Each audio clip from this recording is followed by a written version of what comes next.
Good afternoon, everyone. Thank you so much for the opportunity to be here with all of you. We're going to do self-introductions and hear a little bit about each person's background. And the one question that's always important for me is, what was the most standout moment in any one of the roles that you held? She hit us with the serious one. I thought it was going to be something funny. No, that's good stuff. Hello, everyone. I'm Jacquese Brown. I lead Cielo's external-facing, client-facing diversity, equity, and inclusion programs. I have been with Cielo, I guess, about going on almost 7 years now. And prior to that, I haven't always been in RPO. I was actually on the client side. So I think it's a really great opportunity to bring both perspectives to the table and to the approach. I've worked almost over 20 plus years in talent acquisition, employer brand, and recruitment marketing. So really excited to connect and speak with you all today. Most impactful moment? Sheesh. I've had quite a few, but I will say the moments that forced me to have an introspective look within, to see how I can better become a person based off of something that has happened with an applicant or a client experience. Those tend to be the most, I think, standout ones that help me become a better person overall. So too many to narrow it down. I thought you was going to ask like something simple, like what's a hobby? I'm like, I garden. I garden and I ride motorcycles and roller skate. Like I thought it was going to be easy. I was ready. And sorry, I was ready for that. So. You can share any of that. Awesome, awesome. So that's me. Perfect. Good afternoon, everyone. My name is Michelle Krier. I work with a company called ClearEdge Marketing. We are a full-service marketing agency that works with companies in the talent and technology space. And that sounds very broad, and it is, because everybody needs to hire people right now, and everybody needs technology, right? So niche focus, but also broad as well. I've been with the company just over 11 years now, running all things sales and marketing. My background is in marketing. And prior to joining ClearEdge, I actually ran marketing for Cielo. So I have a background in both marketing and in RPO, got connected with Lemise and have been just thrilled to be involved with the RPOA and really happy to be here today. Most impactful moment actually does go back to my time at Cielo.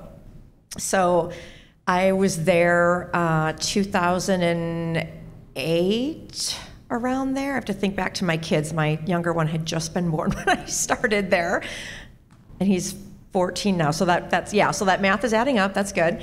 And we were just headed into that recession back then. I'm sure everybody in this room remembers what that was like. And for those of you who know Sue Marks, who founded the company, she such a big believer in marketing, was never afraid to try anything, always wanted to be kind of first to market. And she came to me and said, listen, we're entering a recession, and for most companies that means they will scale back on marketing, because marketing is a big cost. That's how a lot of people look at it. And she said, not only am I not going to cut your marketing budget, I will double it for you on one condition. You figure out how to make marketing a revenue-generating function for this company, which was a really great challenge, really stretched me in ways that I wasn't necessarily prepared to do in that moment. But it's something that has always led me from that point forward to think about what impact can marketing have on an organization, whether that's from a sales perspective or recruiting perspective. There's got to be some tie between marketing and driving business goals forward. And I really credit it back to that challenge that Sue put in front of me back then. So thanks again for enabling us to be here today, and we look forward to a great discussion. Great, thank you. And I'm Patty Silbert. I'm with an organization called Aspirant. So like Lemise asked us to all say RPO, let's try Aspirant all together because we typically get Aspirant, and probably globally that's how someone would pronounce it, but it is Aspirant. We aspire in everything that we do. It is a global management, consulting, technology, and talent organization. I've been with the organization just 6 years. I am new to RPO. So when I talk to many of you that have been in this industry for many, many years, I'm inspired by the passion that you all have for it still today and continue to grow in that area. I will tell you quite proudly, I spent 34 years at a recruitment marketing agency, something I'm very proud of. I had an opportunity to work with every type of company and industry. We were one of the first agencies of its kind here in the US and Canada. So it was really great to be a part of that. I also probably would say my most impactful moments is the evolution of recruitment marketing, right? It is, for many, just job postings, but it is so much more than that. So we're here to talk about that today, to help people understand why they really need to think about this as a strategy, and why many of you as RPOs need to be a part of those strategy discussions and own those. So I have a great group of individuals here to go through many of my questions, and I'm sure that we'll go through some very spontaneous conversations. So I'd like to start with both of you just to say, on the surface, marketing strategies and advertising are often interchangeable, right? People use those synonymously. So the question is, but there's a big difference in that. So I'm wondering if each of you could sort of give your perspective. I'll start if you'd like. Sure. Yeah. So from my perspective, I think there's a big difference between marketing and advertising. And when I tell people that I work for a marketing company, they're like, well, what does that mean? And I often have to say, well, think of like an ad agency, right? Mad Men or whatever it is, to get them to try to understand what that is. But I would say that when we think about marketing, again, going back to the example that I shared, there is a really great way to tie marketing to an organization's business strategy overall. So I think about marketing really holistically. It encompasses a lot of different things, and I feel like advertising is a small piece of marketing. Advertising is about kind of getting your name out there in very specific and intentional ways. And there's one component of a broader marketing strategy and of that kind of marketing landscape, if you will. So I view it as just a small piece of it and something you're doing more outbound and outward facing to audiences versus some of the other marketing tactics that are out there. Yeah, and I agree and align with all of that. I think when we approach different marketing versus just doing different advertising, it all ties into what's your goal, right? Do you want that long-term impact of who you are, or do you want that quick win of who you want to be recognized in that moment? And so when you have that long-term impact, so if I said, takes a lick and keeps on ticking, what company is that? Timex, right? So there are some very distinct things within brand, within communications that you can put out there without saying your actual name, but it has longevity to really identify who you are as a company or an employer of choice. And then there are those one-offs where, you know, somebody has an emu running across the stage and you're like, what? Right? And so it may catch your attention. You may remember that's an emu, but would you remember that that's connected to an insurance company, right? And so there are different things that truly impact. So I would always say, what is your end goal, right? When you approach between marketing and advertising. Perfect. So while you have the mic, how would you describe an intentional recruitment strategy? Absolutely. Again, and you'll probably hear me say this a lot, it does go back to what's your goal? What do you want out of it, right? It's really interesting when you're being very intentional, I hear a lot of people, especially working in DE&I, they say, you know what, hey, we have an opportunity to work with a client, but they're having a challenge with this very specific market segment, and they really need to hone in on them. So what do we need to do? And so I said, well, what's your message? What are you asking them to do? What do you want them to do after they see it? What do you know about your audience? Is it that you have been communicating to this audience over and over again, but there may be some very sincere deflectors or detractors in your content that they may see it. You may very well be connecting with the audience, but they have no intention of communicating back because you may have said something that does not connect to the specific audience that you're working with.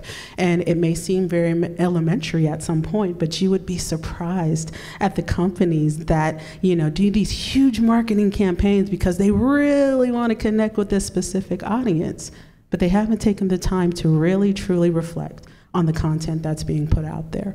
So for me, intentional recruitment marketing has so many various levels to it, but the very first one is always, what do you want, right? What do you want? And do you understand the demographic or the audience that you're trying to connect with?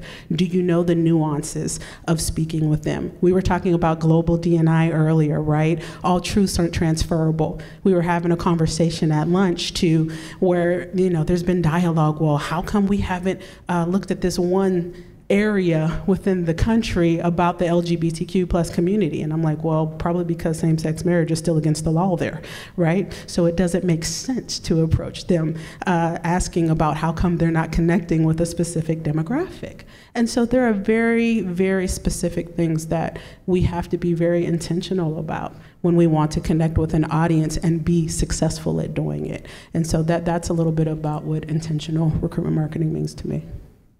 So Michelle, Jacquese talked about the goal. What are some of the other critical components to an intentional recruitment marketing strategy? Yeah, everything that Jacquese said is spot on, but I also look at it from the vantage point of, are you reacting to something or are you planning for something? And I think, Tim, you mentioned it earlier when you were talking about your relationship with TTX and kind of that process of getting to know each other, and is this marriage going to work or not, right? So the same thing applies, I think, when you think about an intentional recruitment marketing strategy. Are you planning for what is going to happen, or are you just winging it and hoping that your various tactics out there are going to do the trick? So who are you trying to attract? What experience do you want them to have when they interact with you? Where are they going to interact with you?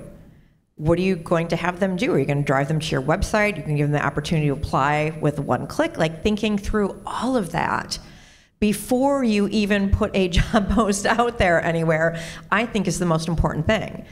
And to build on what Jacquese said as well, what content, what story, what is compelling about your organization or the organization that you are working with that is going to make a difference to those candidates out there? There are so many choices right now, right? We heard from the economist at Indeed about just the number of openings and the people that aren't showing and the people that are accepting an offer, and I hear from them again.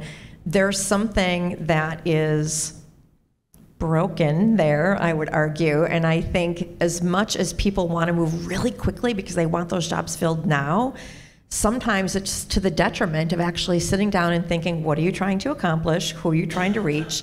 And what are the best ways that we can put our best foot forward out there to find the right people for those roles? Well, I think you bring up a good point. There's many organizations that build that employee value proposition, but what do they do with it, right? They put it on the career website, they put it in some marketing materials, but never really take it and put it down into the fingertips of team members, right? That's one of the things I found when I came to the RPO side of it, is that, we're putting teams into organizations. Do we understand their value proposition? Are we part of that brand and able to live that brand in many ways? And so when we think about the employee value proposition, you often find people sort of fragmenting the value proposition because they don't necessarily feel that it fits globally in some ways. And so, Jacquese, what are your thoughts around that? You know, especially for the value proposition to be so integral within the organization, as well as how does it, you know, serve the diversity strategy as a whole? No, that's a great question. One of the things that I've consistently seen in data with applicants from every stage in every industry is they are not looking for perfection from employers. They are looking for authenticity, and they want to make sure that there is honesty there. Nobody wants a bait and switch scenario, right?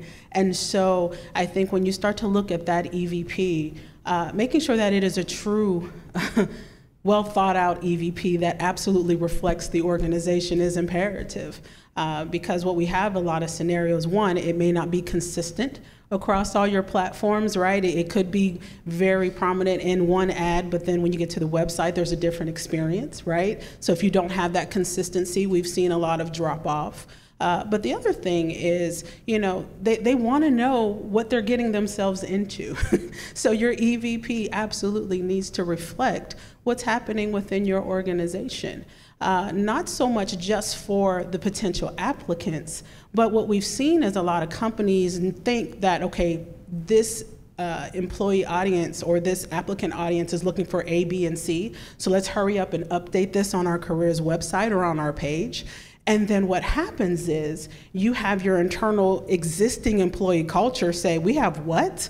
That exists, or I didn't know we did that, or that's not been my experience, right? And so then you have that reactive approach of constantly trying to clean up, and the employer is not on the front foot, they're on the back foot, constantly trying to repair either what was said or done. So the importance, one, of having a consistent EVP across your global representation is important. The way it's delivered by region, you know, may have some nuances to it based off of the location, but it shouldn't be that in Singapore, it's this company, and in LATAM, it's this company, right? The delivery absolutely can vary, but the overarching EVP should be consistent so that you have a company that is in sync. And I think that that's a really big part of making sure that EVP flows for your existing employees and the applicants that you're trying to help your clients bring in.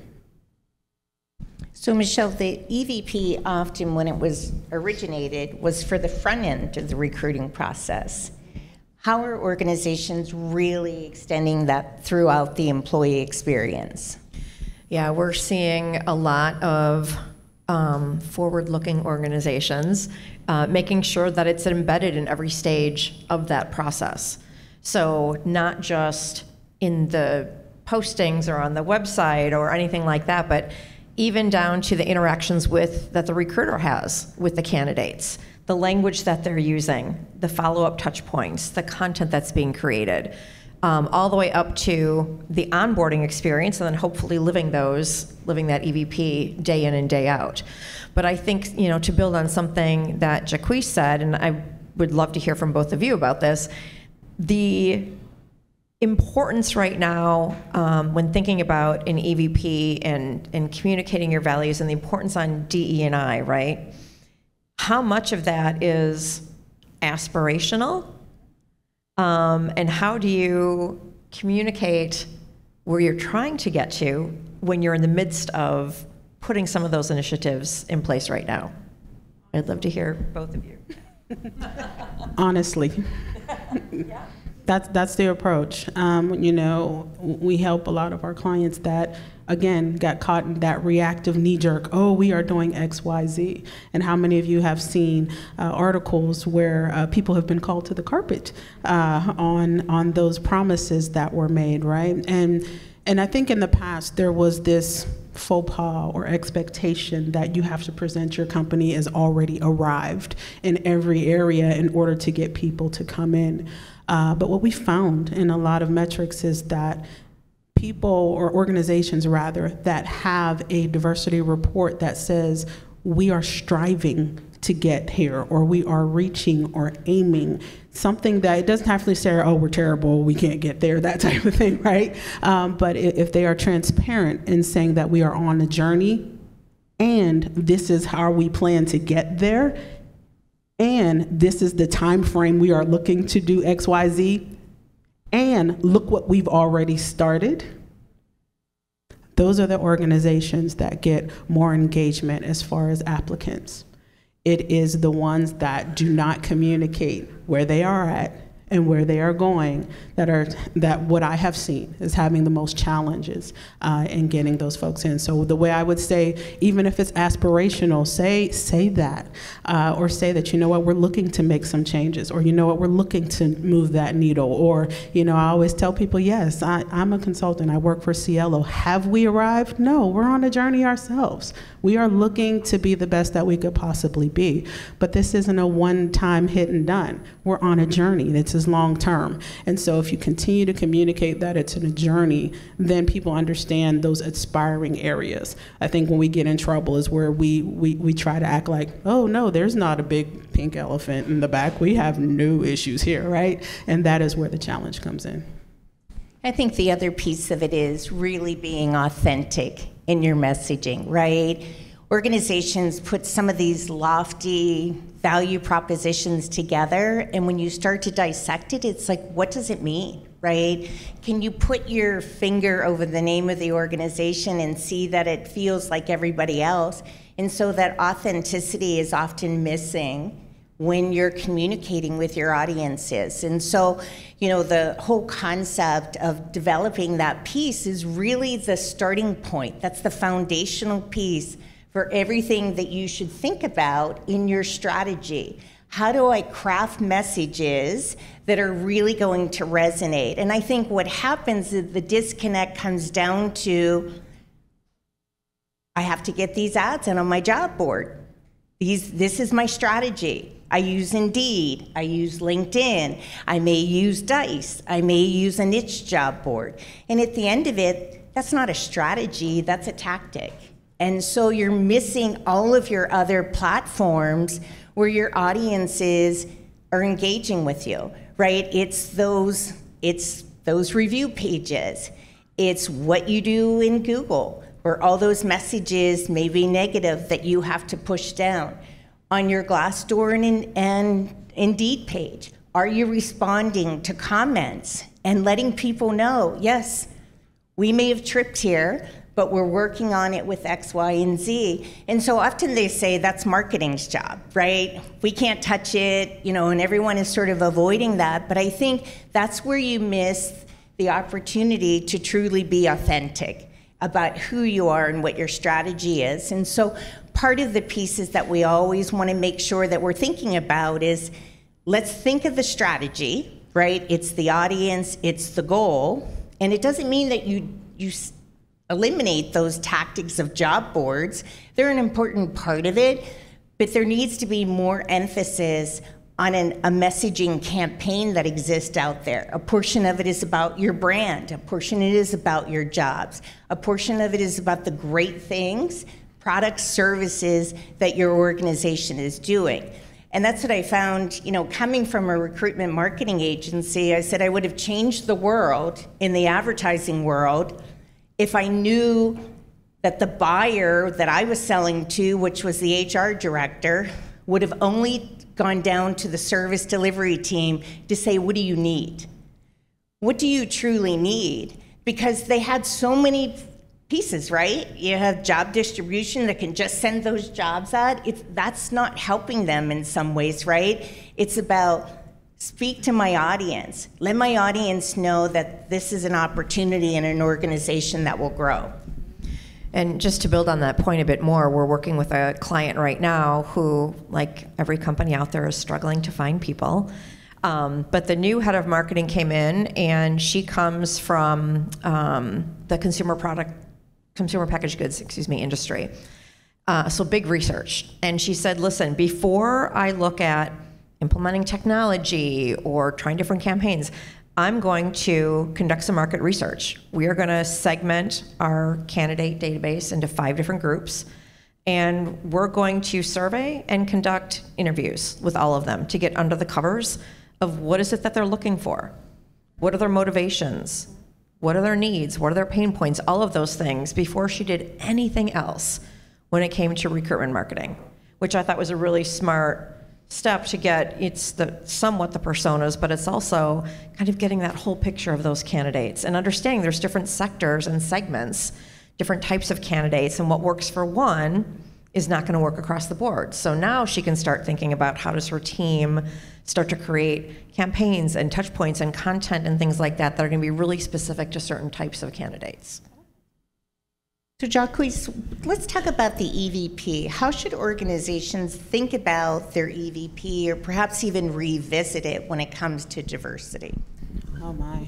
I think there are a few things that can be done. If you've ever been in a marketing or marketing background, you always hear the power of 4, right? So like make sure you have one woman, one male, one older person, one person in a wheelchair, one person with a hijab on, or one person.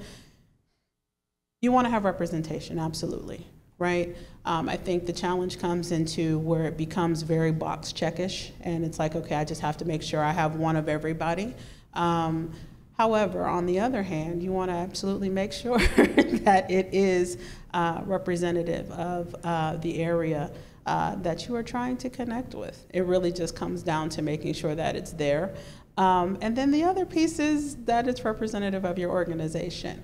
You know what I mean? I'll be honest. I mean, I can't tell you how many clients have said, okay, I need to connect with all of the historically Hispanic institutions and all of the HBCUs, like it's a new term that just came up, right? So we need to hurry up and connect with all of these people, and we need ads that have all people of color. And I'm like, if you have less than 3% people of color within your organization, that may not be the best way to go in and to approach this particular campaign, right? So absolutely a level of authenticity.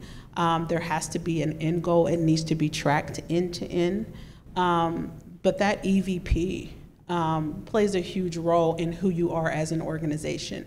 So if the company is not changing who they are, and they shouldn't be, even if they are adding people from diverse segments, I always tell people to stand firm on what your EVP is. If you are an organization that is pushing inclusivity, if you're pushing a collaborative organization, if you are pushing what your corporate social responsibility is, then stand on those strong points and then talk about the aspirational ones as you go along. So that it really still, at the end of the day, comes down to that authenticity piece. So Michelle, how should organizations measure the effectiveness of a recruitment marketing strategy? That's the question, isn't it? Yeah. I mean, I think from my personal perspective, I think there's a lot of different ways to do it. And it's going to come down to what matters most to your organization. We've got some clients who will look at traffic to the website. We've got some clients that, of course, look at number of candidates and things like that. We've got some clients that look at their share of voice online and how much they're moving the needle from we're seen as a positive employer or destination, right, for employees' perspective. There's a lot of different ways to do it. I don't think there's any, from my perspective, one cookie cutter answer. We always counsel our clients, what are the most important things to you? What are you looking at? What is success going to be like at this, start the conversation there. What is success going to look like at the end? And then work backwards from there to be able to indicate what those markers are of success along the way. But for every organization, it's going to be a little bit different depending on the type of talent that they're looking for, where they're at in their journey as an organization, what their ultimate goals and aspirations are, right? Just from an overall company growth perspective. So I just think there's no one answer there, that there's a lot of them to look at.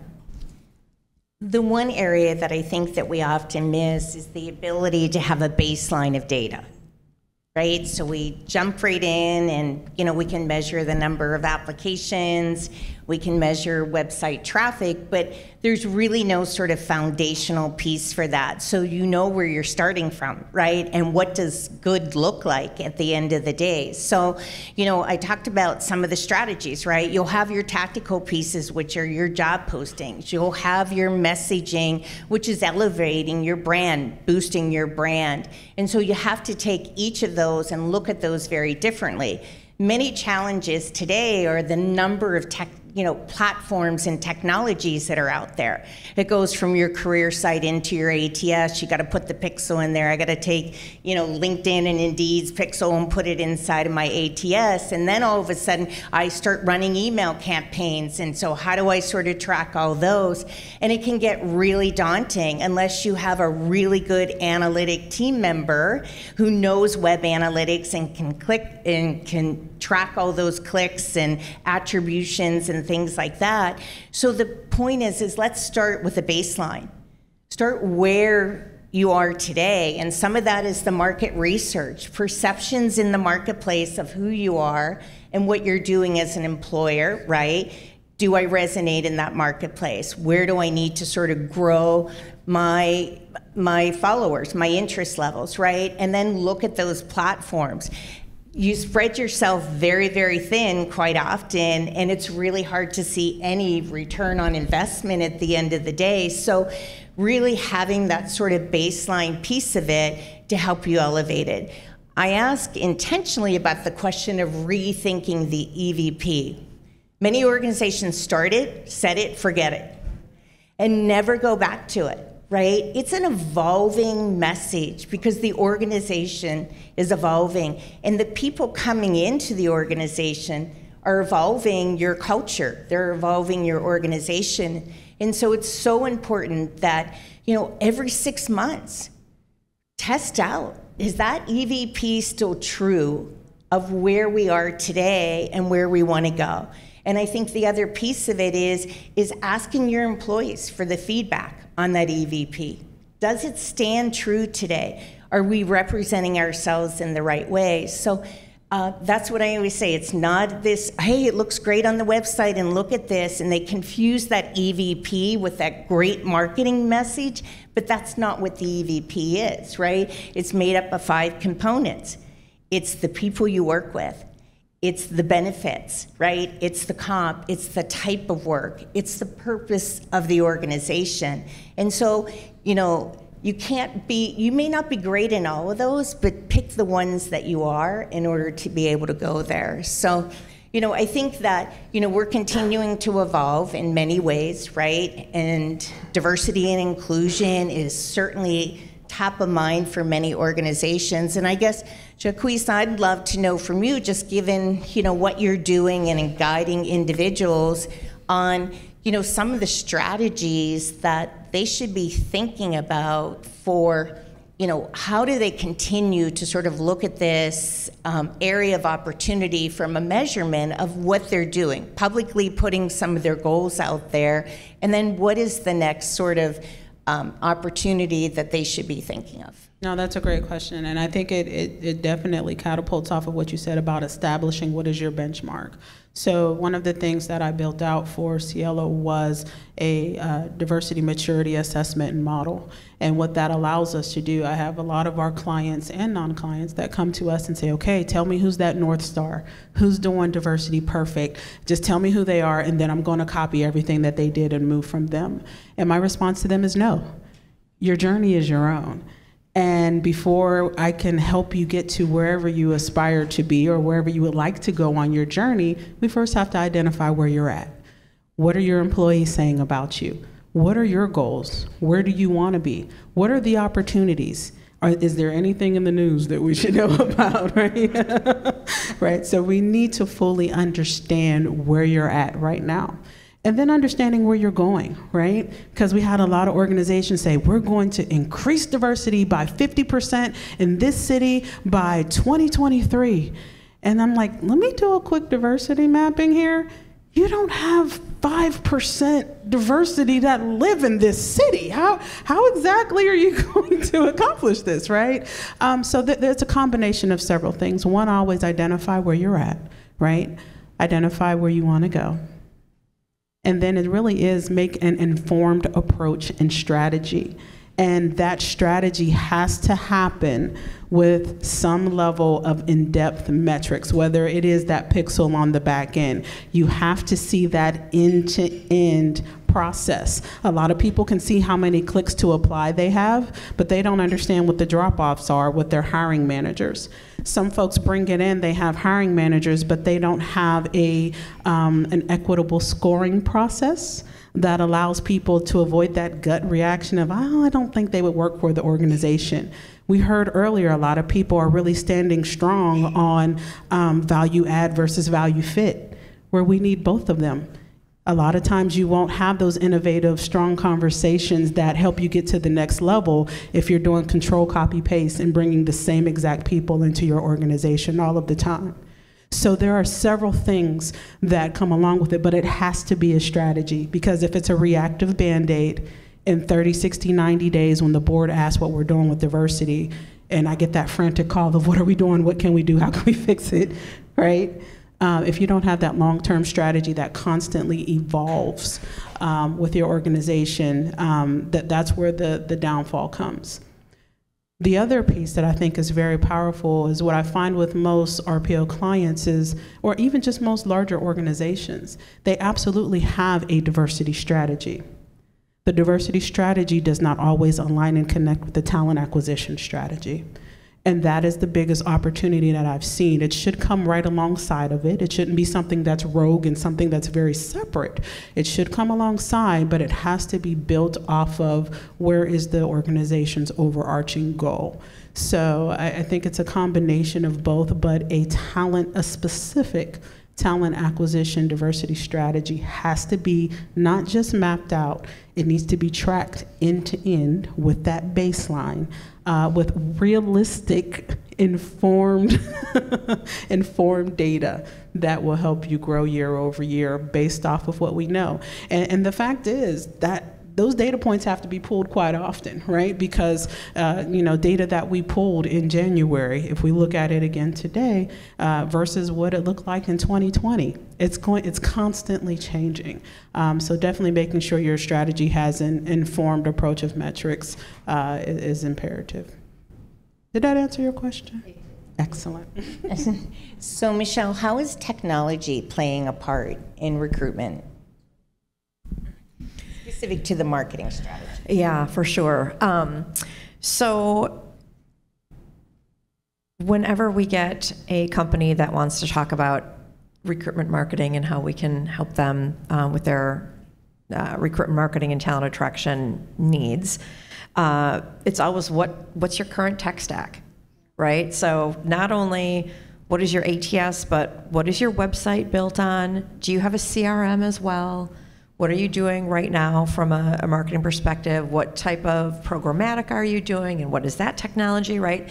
And more often than not, it's all completely disjointed. Not a lot of it is really tied together very well or very efficiently. So we will look at that and make recommendations to them to build efficiencies into their process and what they're doing.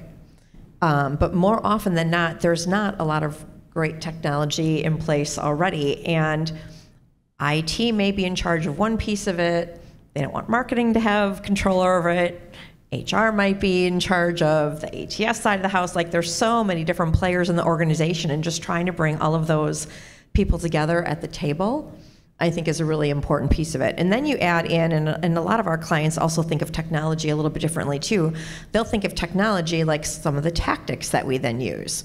So they'll consider social media technology, which I personally do not. I think that's a tactic.